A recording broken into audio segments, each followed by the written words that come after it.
Hello and welcome back for another Torah Tuesday. Today we're continuing our exploration of Genesis. We're in Genesis chapter 3, verses 8 through 19. Last week we considered the conversation between the snake and the woman that called into question God's goodness. The human desire for autonomy resulted in an awareness of their nakedness and a desire to hide from God and from each other. When God confronts the man for hiding, he blames the woman. The woman you put here with me. In fact, he not only blames the woman, but there's an implicit critique of God in his statement. The woman you put here with me, she gave me the fruit and I ate it. When God confronts the woman, she blames the snake. This is the heart of rebellion, our refusal to own our sin and our propensity to blame other people for it. God's confrontation of the man and the woman is a missed opportunity. They could have repented. They could have owned their sin. God does not show up on the scene in judgment. He shows up seeking them, asking them questions, opening up the possibility of dialogue. And yet they miss that opportunity because they're so busy trying to defend themselves, even though they're both guilty. Because they didn't repent, the naked people and the crafty snake were cursed.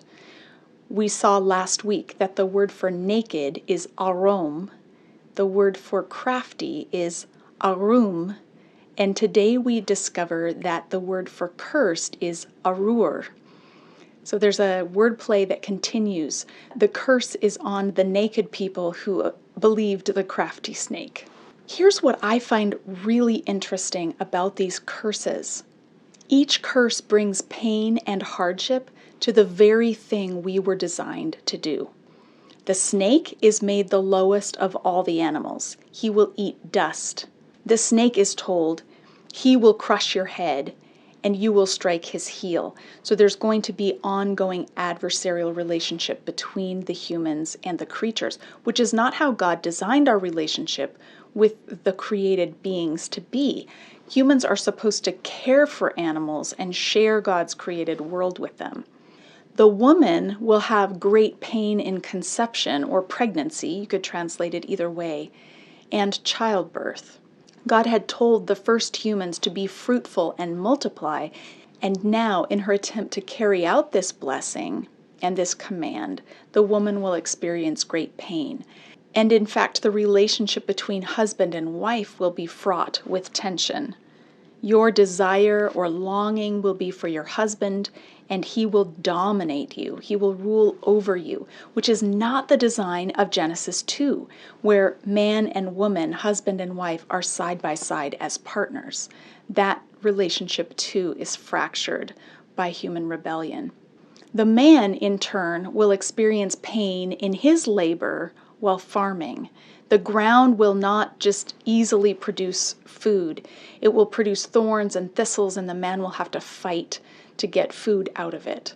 So here the relationship between the Adam and the Adamah will be strenuous. God had told Adam and Eve to cultivate the earth and to enjoy its fruitfulness, but now that will be difficult. Here's the most important thing I have to say to you today. This passage of curses given in the wake of human rebellion, this is not where we find biblical teaching on how things should be. It explains how things are because of human rebellion. If we want to see God's vision for what it means to be human, we have to turn our page back to chapter 2 and chapter 1 of Genesis, and we'll have to look ahead to see what Christ accomplishes on the cross and the new creation to which he calls us in the book of Revelation. But chapter 3 does end with one note of mercy. I mentioned last week that God clothes Adam and Eve with garments of skin, presumably animal skin, although there's a range of interpretive possibilities there. God clothes their nakedness not because they need clothes, but because they have this sense of lack that's come from their rebellion. He also, at the end of chapter 3, sends them out of the garden. He banishes them to work the ground from which he had been taken. It says, after he drove the man out, he placed on the east side of the Garden of Eden cherubim and a flaming sword flashing back and forth to guard the way to the tree of life. God does not want these humans to take and eat from the tree of life because it would prolong their agony. They're living fractured lives in a fractured world, and he does not want them to be stuck in that position forever. So rather than risk the possibility that they will perpetuate this brokenness, he sends them out of the garden. It's an act of grace, an exile with a hopeful future. Because the idea is that eventually humans will be invited back into the garden, back into fellowship with God, where they can eat freely from the tree of life. I hope this has been an interesting study for you on Genesis chapter 3. If you have other things that you've noticed in this chapter, I would love to hear about them in the comments below. I always learn a lot from all of you as well. Have a great week.